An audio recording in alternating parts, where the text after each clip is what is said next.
தேசம் டிவியுடன் இணைந்திருக்க பெல் ஐகானை பிரஸ் பண்ணுங்க.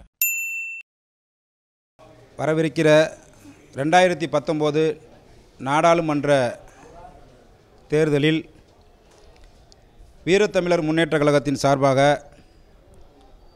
விழுப்புரம் மற்றும் சிதம்பரம் ஆகிய இரு தொகுதிகளை விடுதலை சிறுத்தைகள் கட்சிக்கு ஆதரிப்பது என்றும் அந்த இரு தொகுதிகளிலும் உள்ள கழக தோழர்கள், கழக நிர்வாகிகள் மற்றும் சன்மார்க்க அன்பர்கள், குறிப்பாக எதுக்காக நாங்கள் சன்மார்க்க அன்பர்கள் சொல்கிறோன்னா, அண்ணன் திருமா அவர்கள் உண்மையிலேயே சன்மார்க்கத்தின் மீது மிகுந்த அன்பு கொண்டவர், சன்மார்க்க மக்கள் மீது அன்பு கொண்டவர்.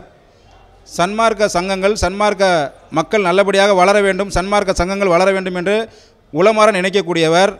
நமது வல்லார் பிறந்த அக்டோபர் 5ஆம் தேதியை அரசு பொது விடுமுறையாக அறிவிக்க வேண்டும் என்று விடுதலை சிறுத்தைகள் கட்சியின் சார்பாக 2018 அக்டோபர் 5ஆம் தேதி நமது மாநாட்டில் அதிகாரப்பூர்வமாக அறிவித்த ஒரே தலைவர். அந்த நன்றி கடனுக்காக நாங்கள் விடுதலை சிறுத்தைகள் கட்சியை 2 தொகுதியிலும் ஆதரித்து 2 தொகுதியிலும் களமாடி வெற்றிக்கனியை பெற்று தருவது என்று ஒருமனதாக முடிவெடுத்து இந்த ஆதரவை அண்ணன் திருமா அவர்களுக்கு நல்கியிருக்கிறோம். கழக உடன்பிறப்புகள், வீரத்தமிழர் முன்னேற்றக் கழகத்தில் உள்ள அனைத்து அன்பர்களும் தவறாமல் விடுதலை சிறுத்தைகள் கட்சிக்கு வாக்களித்து வெற்றிக்கனியை அண்ணன் திருமா அவர்களுக்கு அவர் கையில் கொடுக்குமாறு வீரத்தமிழர் முன்னேற்றக் கழகத்தின் சார்பாக தாழ்மையுடன் கேட்டுக்கொள்கிறோம்.